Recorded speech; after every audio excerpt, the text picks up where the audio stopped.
La pregunta existencial del día de hoy, doctor Totti, es la siguiente. ¿Cómo se llevan con el resto de la familia los números primos?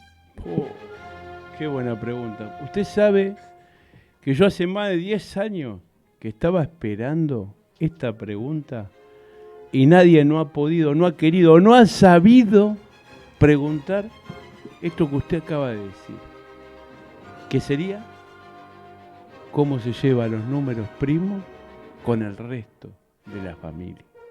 Y cuando decimos el resto de la familia, seguramente nos referimos a los demás números.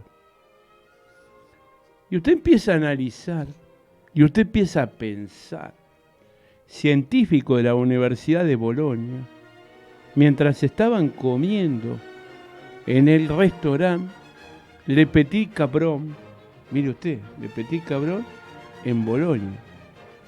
Usted va a decir, ¿qué estaban comiendo? ¿Espagueti a la boloñesa? No, omelette, huevos a la Napoleón. Por eso se llamaba el restaurante Le Petit Cabron. En fin, filosofando, pensando. Y por ahí uno empezó a decir, existen los números naturales. ¿Y qué son los números naturales? Angustiado, deprimido. Uno de ellos dijo, los números naturales son números por naturaleza. Mire usted qué bien, le dice el otro. No lo tenía muy claro. Esa autopercepción del número, a considerarse número, a no permitir que ninguna moda pasajera le diga, ahora me autopercibo como un carácter, como una letra. No, yo soy fiel a mi naturaleza, soy un número natural. Por otro lado, otro de los científicos que se estaba sacando con un escarbadiente un pedazo de camarón medio podrido que sacaron del río Arno, porque lógicamente en el río no debería de haber camarones. Parece ser que fue arrojado en una bolsa de residuos y esta gente inescrupulosa del restaurante Le Petit Cabron no tuvo mejor idea que reciclarlo, por llamarlo de alguna manera, este camarón que ya le dediqué demasiado tiempo y me estoy yendo de los números.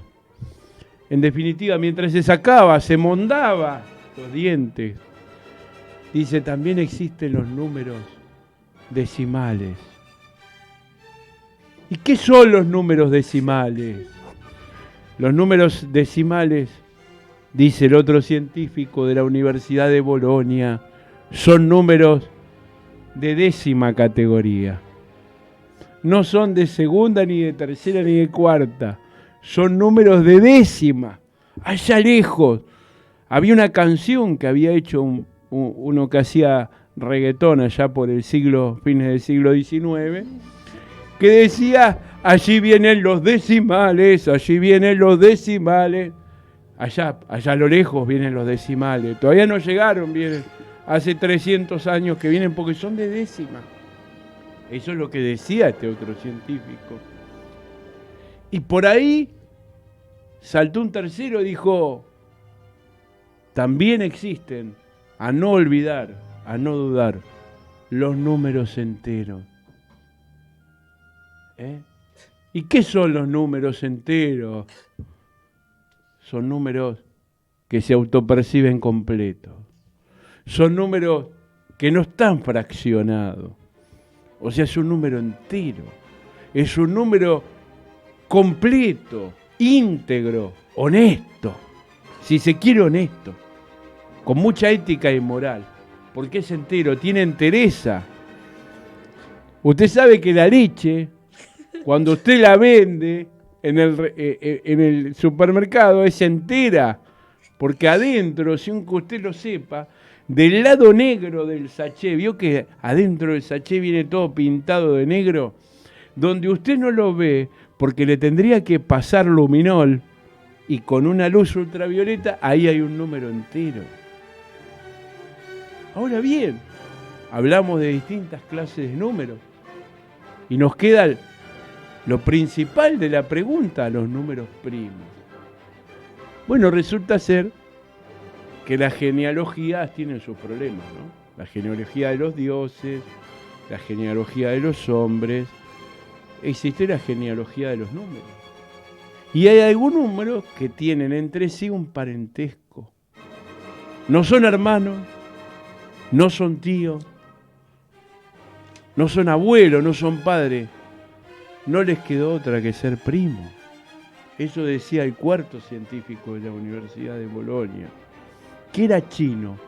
No saben bien qué carajo estaba haciendo el chino a fines del siglo XIX en la Universidad de Bolonia. Si el tipo fue a vender unos espaguetis de contrabando de China, o si vino a traer un mensaje que había quedado 300 años atrasado de Marco Polo. Pero el caso es que el tipo dice, tienen un parentesco, son números primos. ¿Y por qué son primos? Y dice el chino, yo les voy a decir por qué son primos. Esto lo estudiamos en la Universidad de Beijing antes de que yo hiciera el intercambio. Porque lo mandaron de intercambio, era un chino jovencito.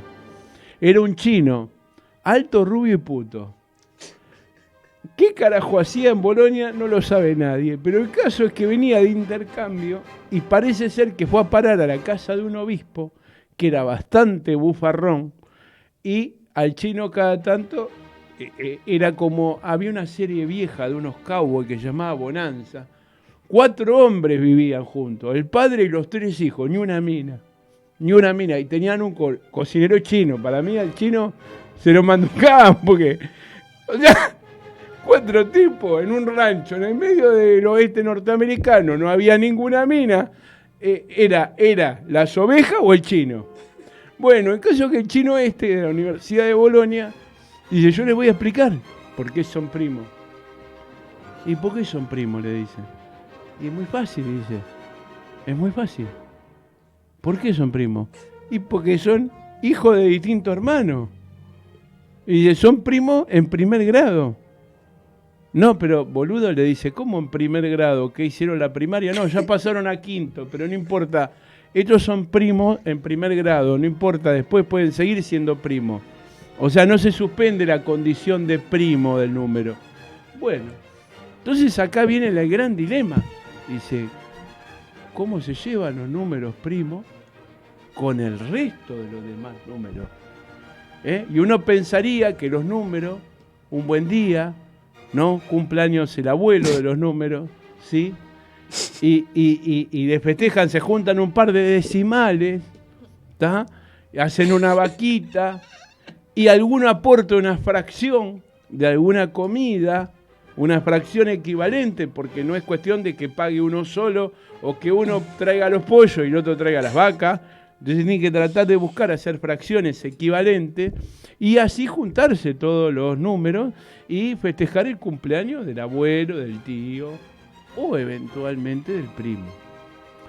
Entonces tuvieron que convocar a científicos de la Universidad de Sudán, ¿tá? Hacía mucho calor en ese tiempo en Bolonia, por eso llamaron a los de Sudán, estaban sudando mucho. Se presentaron, investigaron cómo era la relación entre primos y entre el resto de los números. Entonces estuvieron morfándose decimales porque eran medio bufarrones, se comían a los decimales los tipos.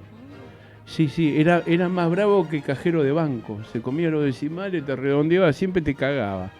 Y se juntaban los tipos, se juntaban ahí y observaban a todos los números. Y por ejemplo observaban, que el 7, por ejemplo, era un número tentador. Se miraba, mirá el 7, qué lindo 7. ¿Viste? Que el 8, por ejemplo, siempre lo tomaban para la joda. El tipo decía, ¿qué tal? ¿Cómo le va? ¿Usted quién es? Soy el 8, culo tabrocho. Cagaba, siempre lo cagaban. Entonces el tipo optó por no hablar más. Y como todo el mundo lo tomaba para la joda, dice, yo no soy el 8, soy el infinito, dijo. Ahí los cagó a todos. porque el 8 es el símbolo del infinito. El símbolo del infinito, los chinchulines y el canto de Riverito. Y fíjese que es importante el 8 porque hasta hay vibraciones que están sacudiendo el estudio, que nos están golpeando para tratar de sacarnos del tema. Ahora, en definitiva, volviendo al meollo de la cuestión, de la tan confusa, el desafío, el acertijo que usted planteó. ¿Se llevan bien los números primos? Y la pregunta la contestó finalmente el morocho de la Universidad de Sudán. Dijo así: voy a parafrasear un poema, dice. Uy, qué hijo de puta, estamos hablando de números, salió con un poema. Sí, dice, hay que mirar a la Argentina, dijo. La Argentina tiene todas las respuestas. No jodas, le dice, sí, hay un poeta muy famoso de la Argentina. Y el tipo le dijo, los hermanos se han unido porque esa es la ley primera. Y entonces sacaron la primera ley matemática, que los números tienen que ser unidos. Porque esa es la ley primera, la primera ley. ¿Está? Y dice, bueno, pero ¿y los primos? Ah, no, los primos que se vayan a cagar, dijo. Así que la relación entre los primos, los números primos y el resto es mala. No sé si he sido claro. Clarísimo como siempre, doctor.